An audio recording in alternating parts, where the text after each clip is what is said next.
Thank you very much. So it's a huge pleasure and a great honor to be here giving today's keynote, and I'm terribly grateful for Teresa for this invitation. It's a number of years since I was last at the Oncofertility as your remote, gosh, I've lost the word, your virtual grand rounds, and that was great. And we had some interesting correspondence from someone who isn't here as well. So anyway, it's a great pleasure to be here at the proper meeting and to be able to give you a talk on one of my favorite subjects. So I have some disclosures, but moving on swiftly. So I mean, we've already had lots of introductions about why we're all here today, and I think we're all very familiar with this. And I like to show this particular slide of improving survival and this really sharp decline in breast cancer mortality that occurred now about 30 years ago. And of course, that was due to the recognition that this is not a disease that can be cured by surgery. It requires systemic chemotherapy, and that has had a really dramatic improvement of survival since then. And of course, now we're also faced with our oncology colleagues wanting to give up to 10 years of endocrine therapy to women, which will stop them conceive as well. So that really adds a huge burden. So perhaps a sort of an aging effect of 10 years plus from their chemotherapy and then another 10 years. So this is really going to be a challenge for these women to fit in a pregnancy. And I'll show you some data, not really related to the endocrine stuff, but how women have managed or tried to do that over the years from our own data. And of course, our colleagues in pediatric oncology have been even more successful, turning diseases that were essentially uniformly a death certificate when I was a 3-year-old, now into diseases that are routinely survived and with long-term cure and fantastic results in 75–80% of these children. This is, of course, we're here really focusing on fertility, but I think it's important to remember that this is part of a much bigger survivorship agenda for these patients at whatever age. Many patients, the majority of childhood cancer survivors, have at least one significant other morbidity, as well as separate from fertility, and I think that's always important to remember. And there may be other issues that also reflect or impact on their subsequent chances of having a family. And indeed, if you've been through brain or CNS cancer, you are substantially less likely to be married, you're substantially less likely to be in a long-term relationship, and that, of course, will impact on your opportunity to have the family that you might otherwise be biologically capable of having. And then at the other end, perhaps particularly in women with breast cancer, there are concerns about having a family after cancer. And I suspect actually this is a much wider issue than the more obvious diagnosis, such as breast cancer. Concerns about, I've had a life-threatening diagnosis. Is it appropriate to have another child, a first child, complete my family? And what are the implications of that? And people changing their lifetime decisions. And this is a very nice review of some of the issues that pertain to that. And I think it's a very important issue. So this whole field actually goes back really a long way, and I think it's always nice to put credit where it's due to our predecessors, because as in everything else, we stand on the shoulders of giants. And I think I just want to highlight here this very nice study by Hannah Peters and colleagues from Copenhagen, who did a really remarkable study, one of the first to show how chemotherapy could damage growing follicles, so that very acute chemotherapy effect that Carla Hutt gave us such a lovely talk on this morning, where they studied the ovaries of children who had died during leukemia treatments and compared them to girls who had died of accidental causes. So a fantastic piece of work that it would be remarkable to repeat these days. And then the other part of what the ovary is all about, the more long-term endocrine function, a very nice study published almost contemporaneously, actually this one from the UK, highlighting the long-term effects of premature ovarian failure, early menopause, particularly in this instance in Hodgkin's disease, and they were actually identified the cyclophosphamide as being one of the key culprits in that particular context. So we are now really, this is one of many, many meetings around the world on fertility preservation these days. It is very much entering normal medicine. It's becoming an established thing. And of course, in this country, that is no small part to this consortium. Within the UK, we have an organization called NICE, the National Centre for Clinical Excellence. And remarkably, for the UK, who's often not the quickest to pick up some of these things in our National Health Service, this is now, actually now for some 5 years, being recognized as something that you should do. People diagnosed with cancer who wish to preserve their fertility should have this thought about and taken into account. And within this very nice document, they highlight issues of the diagnosis, the treatment, and interestingly, the expected outcome of fertility treatment. And you might have thought, well, actually, maybe it's the expected outcome of the cancer treatment. But no, it's actually the expected outcome of the fertility treatment is also an important consideration. Is this really going to give this person an opportunity to have a child, or is it just an exercise in collecting eggs, sperm, whatever? And of course, the prognosis is a key part of that. We also have the Scottish Intercollegiate Guideline Network that some of you may have come across. It produces guidance in a whole range of different fields of medicine. This particular one was on the long-term follow-up of childhood cancer, and it highlights the necessity for good links between pediatric oncology and fertility services, and suggests that ovarian tissue cryopreservation should be considered within the context of research in girls at a high risk of premature ovarian insufficiency. So again, a very nice document that sets out that this is something we should be at least thinking about and discussing with our patients, but actually in this context just reminds us that this still remains a research procedure rather than standard clinical care. So our way of thinking about this, I think, is very nicely illustrated by this cartoon that was from a recent review that Yasmin Yasing and I published, showing how the variability of post-damage repair, effectively, then has its end clinical outcomes. And what I want to particularly do during the course of the next 45 minutes or so of talk about how we might assess this and be able to get information that we can then use to advise our patients, talking about the easy bits. I was about to say the low-hanging fruit, but watching the television last night, that was rated the third most irritating phrase in the English language these days. So I won't... You have to think about what the other ones might have been. So anyway, these are perhaps the short term, the easier things than one can do. One can measure things, one can scan, one can ask women if they're still having periods. But more importantly, and I think this is what I'll come to in the later part, the really important things: fertility, age of menopause, etc. So we've already had a lot of data about the biology of the ovary from Carla on this, and of course what we're really interested in as clinicians in this field is what's going on with the primordial follicle pool. But they are of course invisible, and we've had a nice discussion of these are the more obvious targets for the cytotoxic therapies that our patients are going to be getting, and the question, which to my mind, as Carla illustrated, is still very unproven, how important it is that this loss of follicles may increase growth activation. But the other side of the coin that I think we often forget, and I think is something that any budding researchers here might want to particularly focus on, is the ovarian stroma. It's the environment in which the follicles grow, and I'm aware that there are perhaps 1 or 2 posters on this outside. And this is a very nice analysis from Dror Maro in Israel, looking at a human ovary that was exposed to just chemotherapy, and you can see here in this section B, this wedge-shaped scar within the ovary stained with collagen here, and that's just the sort of scar you might expect if there was a blood vessel here that got obliterated, and indeed here this is exactly what happens. These are obliterated blood vessels that you can get from chemotherapy. And I suspect some of us in working in reproduction probably, I certainly was surprised by this, maybe others of you, that this is the sort of effect you can get on the ovarian stroma with chemotherapy on its own. So how are we going to think about this then? Well, again, a nice cartoon, I think, which will perhaps give us a focus for how I'm going to take you through the next bit of my talk, thinking about this variability in endowment of follicles that we know is so variable from one woman to another, and we think about how this then goes from the red, the not-so-lucky lady, through up to the lucky lady at the top here.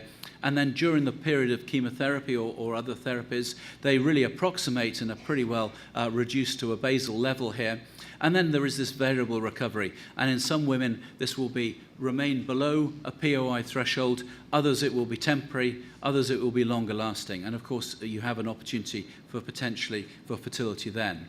And what we've been interested in over the years is how might we really assess this and predict it and analyze it. And of course, as well as this variability here between women and perhaps their follicular endowment, you have these huge variables of age and treatment effect as well. So this is at least a three-pronged analysis that one needs to bring to play in this field. So let's just think about how the two of them might interact, at least, age and follicular endowment. We've seen this graph before, and I'm sure you've all seen it 1,000 times. This is this famous image from my friends Hamish Wallace and Tom Kelsey, looking at the world literature on follicle endowment. So each dot is an individual woman whose follicle complement in her ovaries was counted histologically. Not by Hamish and Tom, of course, they just used other people to do this, but they put it together and produced this model of how this declines. And you can see, obviously worth remembering, that this is on a logarithmic scale. And essentially, what we're really interested in is where one falls on this and what the influence of treatment. So you can imagine this lady here in the blue dress just being diagnosed with something nasty. Age 20, she loses 95% of her follicles, and then she has a period of recovery of perhaps 10 years before she might go through the menopause. So not terribly long to meet Mr. Vaguely Acceptable and have the family that she wants. Whereas the young lady sitting next to her has been rather luckier in the follicular lottery of. I know women never do that, okay? That's what men do, that's not what women do. The young woman sitting next to her in red, she is exactly the same age, she has the same diagnosis, she's going to get the same treatment, but she just ended up by chance up at the 90th centile, and so that same 95% reduction then gives her an age of menopause that you might predict to be still within the normal range, albeit rather less than she thought, but see a much larger opportunity to have that family, and of course many years less of estrogen deficiency that might go along with that. And therefore, what we've been interested in is, can we think about individualizing our advice to our patients and our analysis of how they're going to respond based upon this? And of course, therefore, we turn to AMH as our best marker of this. And with the risk of teaching grandmothers to suck eggs, just to remind you that it comes from these small growing follicles. About 60% in an ultrasound-based analysis that we did a few years ago, mostly coming from these sort of 3 to 8 millimeter follicles, and then very much switching off as you move towards the party trick of the ovary, which is to release 1 egg a month at the time of ovulation, and clearly an estrogen-based event. So actually, it's now 15 years ago since we first thought that this might be a useful hormone to measure in the oncology context. And in a small number of women, in essentially a pilot study, we were able to show that young women who still had regular cycles, whose ovaries were still working normally after a variety of chemotherapeutic treatments, had a significantly lower AMH than age-matched controls. And of course, that finding has been very much repeated, validated, enlarged upon by a wealth of studies over the years. But this was our first opportunity to demonstrate that. And what we wanted to do thereafter was really to try and think about, well, okay, that's the damage afterwards. Can we also use AMH then to predict who's going to have ovarian insufficiency or ovarian failure versus whose ovaries are going to survive their chemotherapy? And so to do this, we recruited a cohort of women at the time of diagnosis of breast cancer, and we asked them to be followed up through their treatment. You see there are a whole range of different chemotherapies that were involved at this particular time. Treatment thereafter, some endocrine, some not endocrine, and then we wanted essentially to analyze them some 5 years later and to see, basically ask the question, are you still having menstrual cycles or not, and to analyze that against predictive biomarkers, antral follicle count, AMH, FSH even perhaps, at the time of diagnosis. And of course what we showed was that AMH is far and away the best predictor, the best identifier of what's really going on in the ovaries during the course of chemotherapy. And you can see how cleanly it shows this decrease. And in this population of women who are on average about 40 because they've got breast cancer, getting cytotoxic therapy, alkylating, cyclophosphamide-based therapies, you can see there's actually almost no recovery during the, actually up to 5 years thereafter.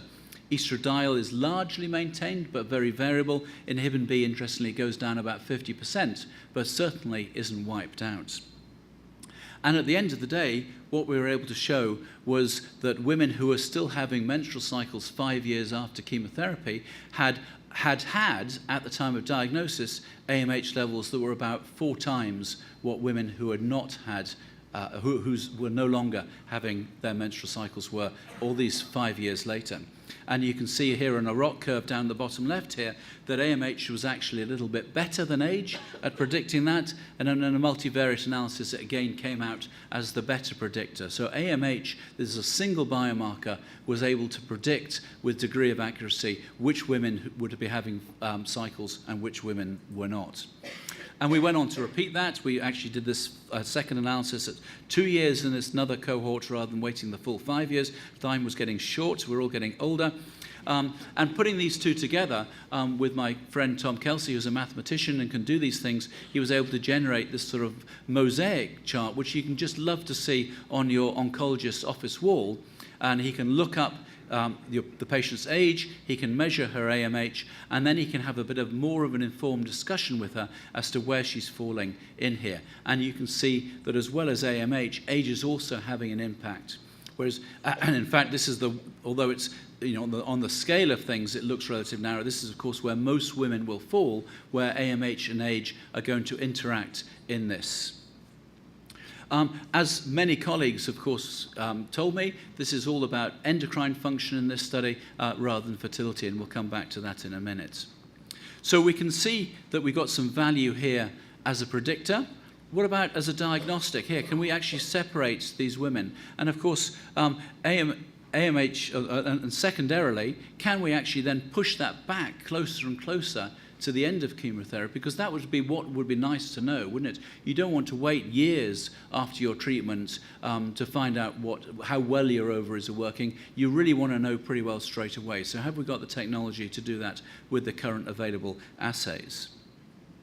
So to do this, actually, we've done some analysis using piggybacking onto another trial. This was the option trial of a GnRH agonist for ovarian protection of the ovary against chemotherapy, and published a year or so ago now. So quite a large study. It was actually one of the 3 big studies that have been done in this field. But that aspect of it is irrelevant to what I'm going to show today. So when we think about, well, is AMH any useful for the diagnosis? Well, of course, it makes obvious sense that it is, that it's likely to be. But actually, going back to data in women with the normal sort of POI, non-cancer-rated POI, it is often low, but it's often detectable. And I think it will become part of that diagnosis in that group and be very useful, because I'm sure every one of us who's looked after a patient with this has had a referral letter where the referring doctor says, I don't understand what's going on, this woman's had no periods, and then I measured her FSH and it was normal, as was her estrogen. And of course the diagnosis is obvious. So can you use it after chemotherapy? How reliable is it to be actually able to say your ovaries are not working and they will never work again? So here is the FSH data from these women following from baseline, end of chemotherapy, and 12 and 24 months afterwards. And the thing to look at here is on the right, the AMH. The blue is the woman who had a conventional POI diagnosis. So that's amenorrhea plus a high FSH. And you can see that if the AMH levels in those with POI remains basically 0, and those in whom they don't have POI, it remains not 0. And if you compare that to FSH, you can see that the error bars look perhaps a little tighter, although, of course, FSH was part of the diagnosis for those women. And if you do a sort of statistical analysis, you get some very positive data on how useful AMH might be under those circumstances. So I think this will become into play in due course. And this was just using the automated Roche assay with basically the criterion being detectable or non-detectable.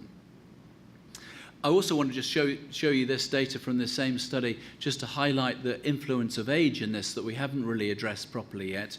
And this is really going to become, is such a key factor in recovery. And there's a wealth of data out there supporting this. I just want to show you this data from the same study of showing here in the purple, women who are under 40, their AMH recovers very nicely at 12 and 24 months, still a long way from where it was, but if you're over 40, essentially you can see it remains scraping along the x-axis, whereas FSH in the over 40s doesn't really show this, the under 40s doesn't show this same sort of discrimination, doesn't show this nice changes that you see with AMH. So it's a less useful predictor.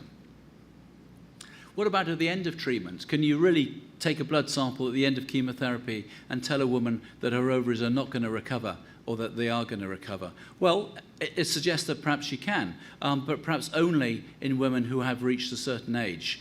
So again, this was the case, we just looked at women over 40, because in under 40 it really wasn't reliable, but in women over 40 it did seem to be extremely reliable. And if you had an AMH that was undetectable at the end of chemotherapy, then you never had an estrogen level at up to 2 years later that was over 100 picomoles per litre. Sorry about these European units. Whereas if you had an AMH that was detectable, many women actually didn't show any ovarian function, but some did. So it was very good at identifying women who would not show any subsequent ovarian activity. Now, this is a relatively small number, and we need to substantiate that, but if we can really discriminate AMH there, that might be really useful in this particular context, because it might help the oncologist decide which women need which form of endocrine therapy. And actually, if we worked out that just to do a clinical trial to prove that, and women who had an undetectable AMH didn't get goserelin, whereas women who did have a detectable AMH did get goserelin, just in a clinical trial, that would save a couple of £1 million in goserelin costs just in that trial. So just think how much that would save a national health service over the course of that. So a very interesting possibility.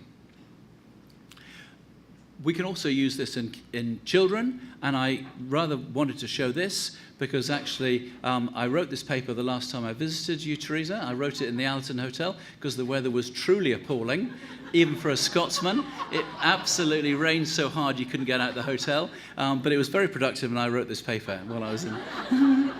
So it was very useful. So what we were able to show is that actually, yes, you can use AMH in the pediatric context as well. It's detectable from birth right through childhood. It slowly rises, bit of a wobble at puberty. And if you then give those individuals chemotherapy, you can see how it declines.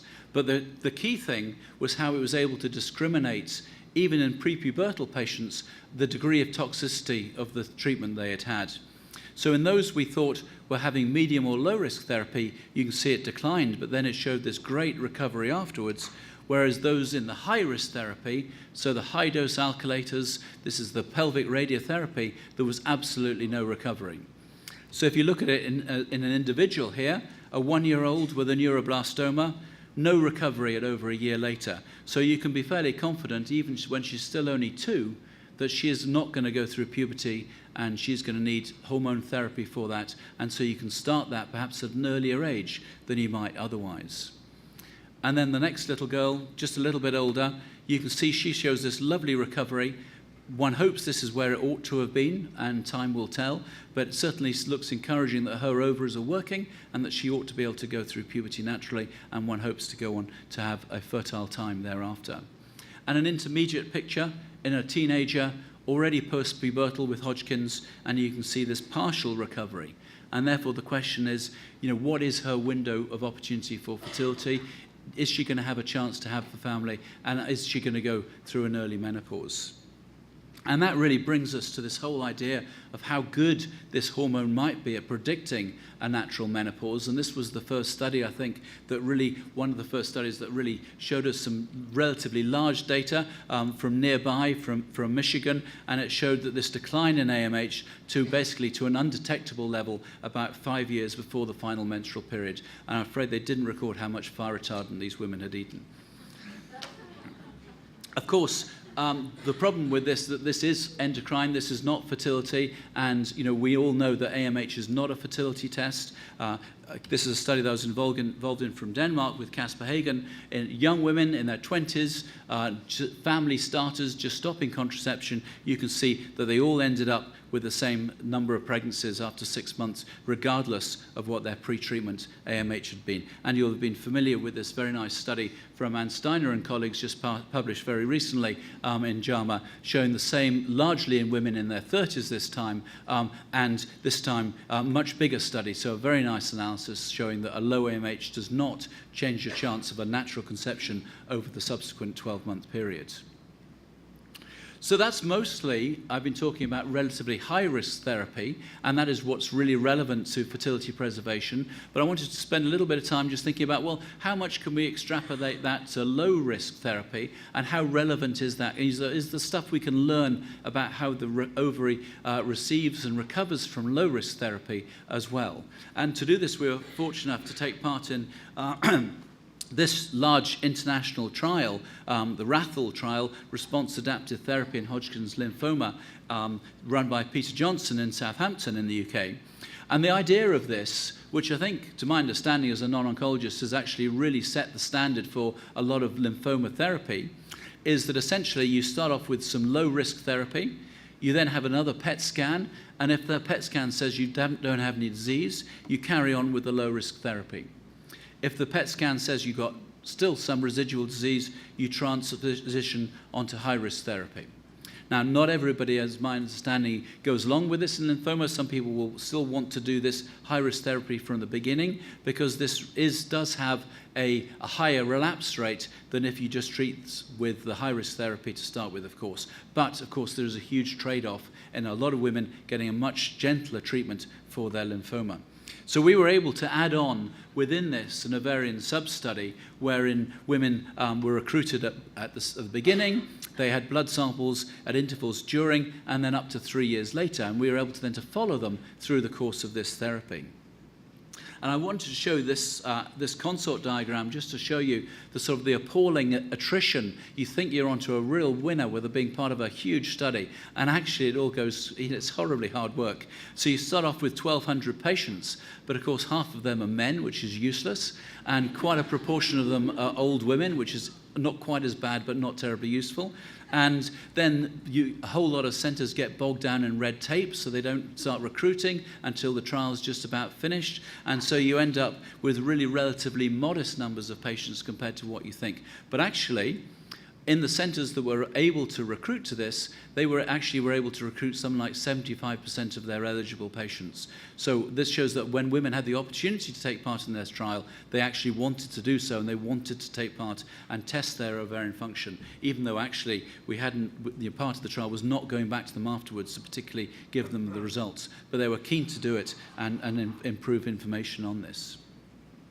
So one of the key issues was just measuring their AMH during the course of the chemotherapy. And you can see here, the red is those who had some residual disease and went on to the BIACOP. The blue is those who stayed on the low-risk therapy with ABVD, and you can see they're different. And it is a bit of a no-shit Sherlock sort of result. But within that, you can see some interesting things, such as within the ABVD group, they did actually seem to show a bit of a recovery by the end of treatment, even with ongoing therapy.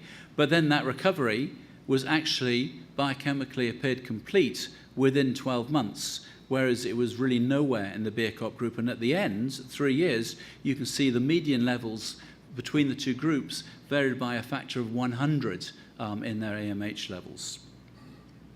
So within that, then, we can start to think about, well, within the ABVD-only group, and I'm just going to talk about that, how well did that recovery really happen? Can we see some interesting things going on in that response of the ovary, particularly, as I say, in this recovery phase? And this graph here is the relationship with age. As you can see, a slight decline, not terribly dramatic. And here on the right, this is a calculation of their AMH at 2 years versus baseline. And you can see it's a beautiful straight line with a slope of 1, indicating that overall there is full recovery of ovarian function, as indicated by AMH, to this level of chemotherapy. But when we looked into this a little bit more detail, we identified that actually if you look at recovery against age, it does seem to decline. The older women showed a reduced recovery. And by recovery, I mean their AMH level as a percentage of their pre-treatment level. So this was a decline, and a significant decline with age. We thought, well, that's because they've got fewer follicles. They've got a lower AMH to start with, and so we thought, well, we'll check that. And in fact, it turned out to be not the case. It was completely independent of their baseline AMH. So young women with a low AMH recovered better than older women with a higher AMH. It was independent of their follicle population. And we showed that a couple of other ways. Here's just splitting it by age 35. So you can see full recovery. If you're over 35, you had about a 30% amount of AMH recovery at 2 years. If you split it by the median AMH, no difference. And if you just a straightforward statistical analysis, again, age came out as the thing that determined recovery. Baseline AMH did not. So this is really quite different to what we were finding with our breast cancer data. And I wonder whether it's because this is with the breast cancer, they're an older population, so they're starting off with an older ovary with a lower AMH, and they're also getting more toxic therapy, which is going to get a bigger effect. So actually the overall amount of recovery is very little anyway. But this indicates that even with this low dose or low risk therapy, you can start to tease out some women are going to recover, other women are not going to do so. And we also found that with actually the FSH recovery, and we had a much bigger data set for this because many more centers had been measuring FSH than were able to send us a blood sample for AMH. And you can see here the Kaplan-Meier type graph for ABVD and recovery under 35 years, their recovery to an FSH threshold here. Very, very different between the two groups. And if you look at the raw data here, you can see in the older women this very high FSH at the end of chemotherapy compared to the younger women, and actually it was statistically different at each time point. So I think also I just wanted to highlight that, as well as what Carla was saying this morning, how little we know about what the details are of chemotherapy within the ovary. And this was a paper that we published a couple of years ago that I think illustrates that, again on this same type of chemotherapy, still ovarian Hodgkin's disease treated with ABVD. And this is a histological analysis of some ovarian samples that we were able to obtain from women who had been treated with that therapy for that condition, coming back with a relapse of their disease and facing higher dose therapy. So often some time later, perhaps years later, so it wasn't necessarily immediate. And what we found was their overall number of primordial follicles was substantially increased, very, very strange, but they also showed some very strange follicles, and it looked much more like a teenage or an adolescent ovary than an adult ovary. So they showed more of these binucleates, oocytes, they showed this sort of clustering, all sorts of things that were much more reminiscent of what we'd seen in our sort of prepubertal ovaries than we had in the adult ovary. And we don't have an explanation for this. It's merely just an observation, but I think it just highlights the uncertainties of what we think we're dealing with this type of therapy. So to move on to the next stage then, really what we want to talk about, actually the beef of the issue, is the fertility and potentially even age at menopause. So our literature on this in adults is really very, very modest, and much of what we have has significant flaws. And this is a beautiful piece of work from UCSF, looking at the prevalence of women reporting infertility despite their ovaries apparently working after chemotherapy. And you can see this differences in diseases, differences by age. Very, very nice piece of work, but it's by questionnaire, it's self-reported, it's intrinsically got a substantial amount of bias within it. But it does raise, I think, a very interesting area that I think we haven't really picked up on as a field of this business of subfertility despite ovulation in post-cancer patients. And I think that's an intriguing area that would be worth a lot more study. When we come to actually pregnancy rates after chemotherapy, the best data by far comes from our pediatric oncology colleagues. And in, for example, this study from the United States Childhood Cancer Survivor Study, looking at live birth in women who had been treated during childhood with just chemotherapy. And you'll be familiar with this study with using siblings as the controls here in the blue, and you can see in the red the cancer survivors, and you can see that the lines are essentially superimposed up into the 30s and then diverge. But actually, the sort of headline result, the overall news, is essentially very good, that these, as a population, these childhood survivors had a 87% percent chance, effectively, of having a child compared to their siblings. That data, of course, has got a degree of bias in it. It's not population. It's based on particular centres of expertise. The patients within it are predominantly white. They're predominantly better educated. You know, they're not representative of the US population as a whole.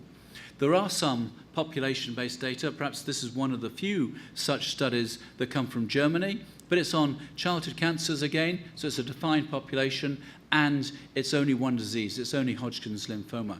But what they demonstrate is that overall, in the red here, you have Hodgkin's survivors, against, in green, the normal German population, and you can see that the chance of parenthood is actually identical, except at these very early age groups. So a really good news story. Perhaps what it doesn't tell you, this was parenthood, it doesn't tell you how long it took for them to achieve parenthood. It doesn't tell you if they were able to complete the family size that they wanted, perhaps. So there are a number of issues, but the headline result is still largely very positive. And when you go into detail and look at their subsequent analysis that they did within this of actually what are the treatment effects, it confirms much of what we already knew, but does it in this very nice, robust, bias-free manner of highlighting the impact of radiotherapy, and then a number of issues. Only the highest doses of chemotherapy of alkylating agents were relevant in this, and they didn't find an effect of age, but as I say, within this relatively limited age group of childhood cancer survivors. Within the adult population, as I say, we don't have a lot. This is another lymphoma study where instead of looking at fertility, they've looked at age and menopause. And this was a UK study where they tried to get the whole population of adult lymphoma survivors to analyze. And they produced this beautiful piece of data highlighting, as we've seen before, ABVD overall being very low risk, if not zero, and these additive effects of alkylators, pelvic radiotherapy. But although they had over 2,000 patients they identified within this study, they were only able to get data from 50%. So I'm sure there's an awful lot of accuracy here. Still, nevertheless, you know, there is a degree of bias, and one has to think, well, actually, what is the real result with this type of analysis? Hodgkin's again, effect of age, again highlighting this dramatic effect of age on this is high-dose alkylating age therapy. So we thought, well, have we got an opportunity in Scotland to try to really get an idea of what the impact of cancer is on fertility, on the risk of chance of pregnancy, and on live birth, doing a completely non-specific analysis, all patients, all comers, all diagnosis, all ages. And in Scotland, we have a very good Scottish cancer database, very well monitored, very accurate, very carefully checked, and we also have very good nationalised maternity records that you can potentially put together. It's one of the benefits of living in a semi-socialist society. So this is what we intended to do, was to try and get an unbiased population-based analysis of this. And as I say, we didn't restrict to any diagnosis, and we had all ages of diagnosis of cancer from birth up to the age of 40. And what that allowed us to do was identify 23,000 women and girls who had had cancer during this period of time, 1981 to 2012, and then we linked them to their all subsequent pregnancies that these women had had up till the end of 2014, or of course their death, and matched them to the general population. And we did one analysis where we had all women, whether they'd been pregnant before or not, and we did a second analysis where we looked at women who had not been pregnant. So this was women who were just having their first pregnancy after cancer. And we did a slightly different analysis. So this one was population-based, and this one we had 3 times matched, obviously age-matched controls from the age of diagnosis for both. So the headline result from this is, of course, yes, there is a significant impact of cancer on your chance of having a pregnancy afterwards. You're 38% actually less likely to be pregnant if you've had cancer, overall, regardless of your age. And overall, about 28% of women had a pregnancy after cancer versus 46% of the population in a whole. And actually, this was statistically significant across every single diagnostic group, with the exception of liver disease, which was just too small, even on a population basis. And you can then start to tease out all sorts of really interesting analyses. So you can see the impact of age.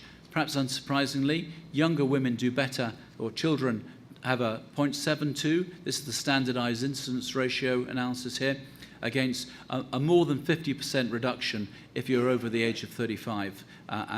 But more good news, an improvement over the period of diagnosis. So back in the early 80s, your chances were about 50-50 whether you might have a pregnancy, but now it's up to perhaps over 80% compared to the woman in the next house in the street. I'd say it was remarkable that this was across all diagnoses, and this is a list of the more common ones and the standardized incidence ratios. This is the column to look at, and you can see that the worst offender has been cervical cancer, followed by breast cancer, moving down some of these other ones, lymphomas down to about 0.67 SIR. But even thyroid cancer, even skin cancer, had a statistically significant effect, which is perhaps not what you might expect. And that's by then adding into that analysis the prevalence of these diseases, it allows you to see how many children that do not exist because of cancer over this period of time. And you can see that nearly half of the pregnancies that never happened are because of cervical cancer or breast cancer. But remarkably, skin comes in a third in this.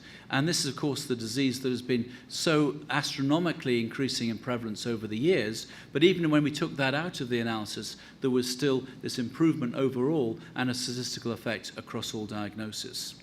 So what's going on here? And of course, we haven't got what these databases, for all their merits, what they don't have is detailed treatment data.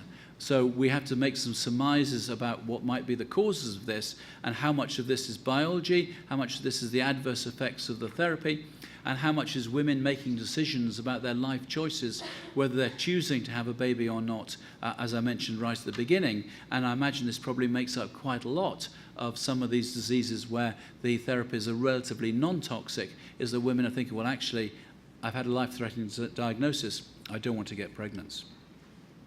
When we come to women who have not been pregnant before cancer, we can see here we now got about 10,000 women. You can see actually, if anything, there's almost a slightly bigger effect. So you can't compare them directly because they're worked out slightly different ways. But you can see here we have a rate ratio, of 0.53. So almost half the chance compared to the population controls of having a first pregnancy after a cancer diagnosis. And this is a graph showing the time period over which these happen in the controls and the patients. And of course, this varies hugely between different diagnoses. So if you look on the left, one of the younger diagnoses is leukemia. Half the patients were children or teenagers, and you can see the huge difference between the population and the patients. But of course, they're young, so the pregnancies carry on accumulating over a really long period of time. There are still pregnancies happening 30 years after diagnosis in both groups. At the other end of the spectrum, we've got breast cancer. In this group, you can see probably about 80% or more are over 30. And you can see here, interesting, the gap between the two.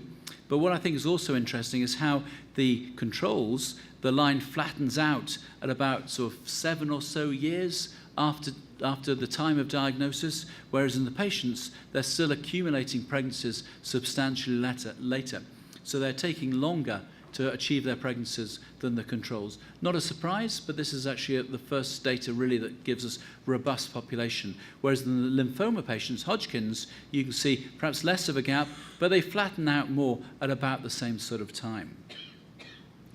So one analysis that actually I didn't do when we published this paper, because it just didn't occur to me, which is just really stupid, is just to think of what is the proportion of women having a baby or pregnancy afterwards for each of the diagnoses. And I think actually this is quite interesting, because if you look at, so here we have the proportion, the percentage achieving a pregnancy after diagnosis overall, including women who've been pregnant before, and this is first pregnancies. And you see generally, this line is substantially bigger than this line. So there are women who have had children before who are going on to have more children.